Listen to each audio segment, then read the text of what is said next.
Thanks, Adam. So Chuck Koplinski was just rapping for Pam and I feel like he should do it again for us, don't you think? Wow. What do you think? Too fast. Go slower, go slower. Sitting here with Pam doing movies right today. Don't know what I'm gonna say. Oh. Soon it's going to be right good, because we've got in there. I blew it. I'm so proud of you that you actually did it, though. So, anyway, okay, let's get to the business now. Right. A thought-provoking independent film and a unique action film are on area screens this week. So, Chuck and Pam are here to tell us about it. How are you? We're great. Great. So, what are we talking about first? I don't know. What's up on the prompter first? Well, wildlife. Isn't that the tail that wags the dog? Yes, it is. Wildlife is up first. All right, I'm a wagon here. Yeah, wildlife. Movie you probably haven't heard of, but I want you to hear about it because it's really, really good. It's about a family that lives out in Montana in the early 60s. And then we see a young man by, oh, geez. What's his name? His name is Ed Oxenbould. Oh, I need the character name. I know the guy. His name is Joe. Joe. There's Joe. Yeah, it's played by Ed Oxenbould. If you saw the horror film 2 years ago, The Visit, he was in that. He was much smaller then, but he stole the show there, and he holds this whole thing together. There you see Jake Gyllenhaal, who is his father in the film, and Carey Mulligan, who's his mother. And this poor young man, he, over the course of the movie, watches his parents' marriage fall apart. And the film is all about him trying to come to terms with that, as well as trying fitting into school, because his dad has a hard time holding jobs. This is the latest in many moves that they've had to endure. So the kid is, you know, kind of floating, but he's very well adjusted, all things considered.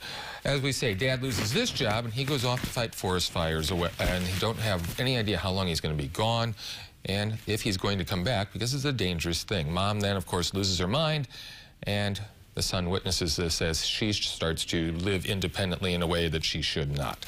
All three of these people give great performances, and I know that this film doesn't sound as though you're going to be whistling a happy tune as you walk out. You won't. But as far as art is concerned, this is one of the best acted films I have seen all year. And the direction. This is the first directing job by actor Paul Dano, and he just really captures a mood, a melancholy mood that just slowly progresses and gets worse as we go through. I love the last shot of this film. Last shot of this film is haunting, absolutely haunting, and it sums up the entire thing beautifully. This is up at the Art Theater. I really love this movie. Pam, you wild about it? I am super wild about this. Out of control, actually. This is probably going to be one of my top 10 films of the year. Big statement. Big statement. Carey Mulligan's performance is incredible, as is Ed Oxenbould and Jake Gyllenhaal. It's an ensemble cast that is unrivaled, I think, of any other film this year. Carey Mulligan plays this very flawed but very realistic and complicated character, and Ed Oxenbould, he steals the show. It's a very subtle performance, and Paul Dano's direction, he captures the reactions of people more than the action of people, and that in a lot of ways there's a lot more telling as to what's happening in the film and the emotions.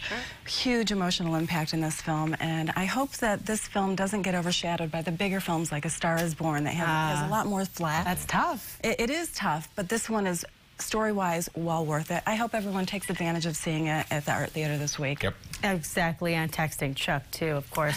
Next up, though, the reason we're all wearing black today is because of widows, right? So let's talk about that. What's the movie about? We are in mourning, actually. And look, this is, if you've seen the previews for this, and if you haven't, you've been hiding under a rock. The previews for this make it look like, on the surface, it's just a typical, ordinary bank heist or heist kind of caper thriller movie.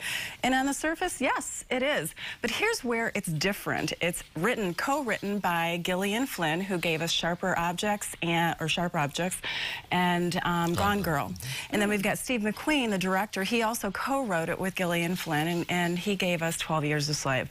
The two together give this film a lot of balance, and even though a lot of the situations are preposterous, we've got Viola Davis playing Veronica, who is the widow, and she is mourning the death of her husband, who led this gang of thieves who perished in an awful car chase scene, and the van exploded, and unfortunately during that heist they also had $2 million explode as well.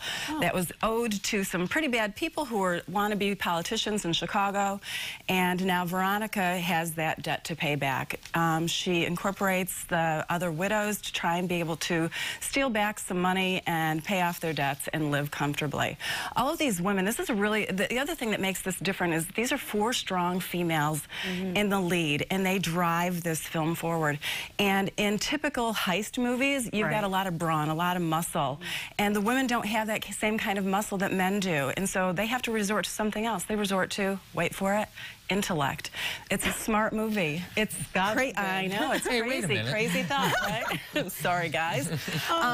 But you know, all of those people out there that, you know, love these kind of action movies, there's plenty of action, there's plenty of fights, there's plenty of violence, actually a little bit too much for me. But it incorporates, it weaves together this beautiful tapestry of reality as well as the preposterous situations to give this a really thrilling effect. Yeah, it looks like a strong cast too. Chuck, did you like it as well? Incredibly strong cast. Yes, I did like it. It had a nice little twist.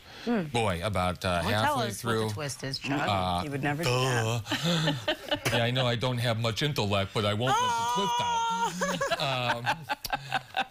But yeah, no, I did like this. I like this more than I thought. As Pam says, it's you go in with a certain impression, and it's not that. It's much more. So yeah, like this one too. So, and you know, we were talking yesterday. We're probably going to become very repetitious this next month, liking things because, of course, the studios save all the good stuff for the end of the year. Of course they do. So yeah, a lot of good stuff in theaters now and coming weeks. Really cool. Anything going on your Facebook page right now, guys? Oh, there is. Check out our Facebook page. First of all, you can take a look at some of the interviews that we had with the stars of Widows, Viola Davis being one of them. I remember that. Pretty cool. And then you can also enter our contest to win 2 tickets to a movie theater near you. So if you're listening from Chicago or Kankakee or down here in Champaign, you can win 2 tickets if you post your ugly Christmas sweater photos. Oh, that's fun. So dig up some old pictures, dig up your old stuff, make it even worse.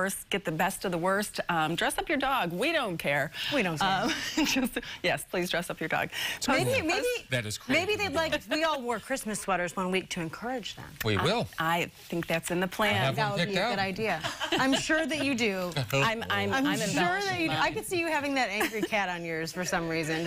I'm just gonna. I think he needs to wear antlers too. Same. I think we're gonna get him some decorations. That's not going to happen. Guys, let us know what you'd like to see Chuck wear. We'll buy it for I like it. Oh, by the way, the texting was from a viewer telling me to wrap it up. Got it. So we're going to wrap it up here. Thanks, Chuck and Pam, for being here today. Thanks for having us. We'll be right back, guys.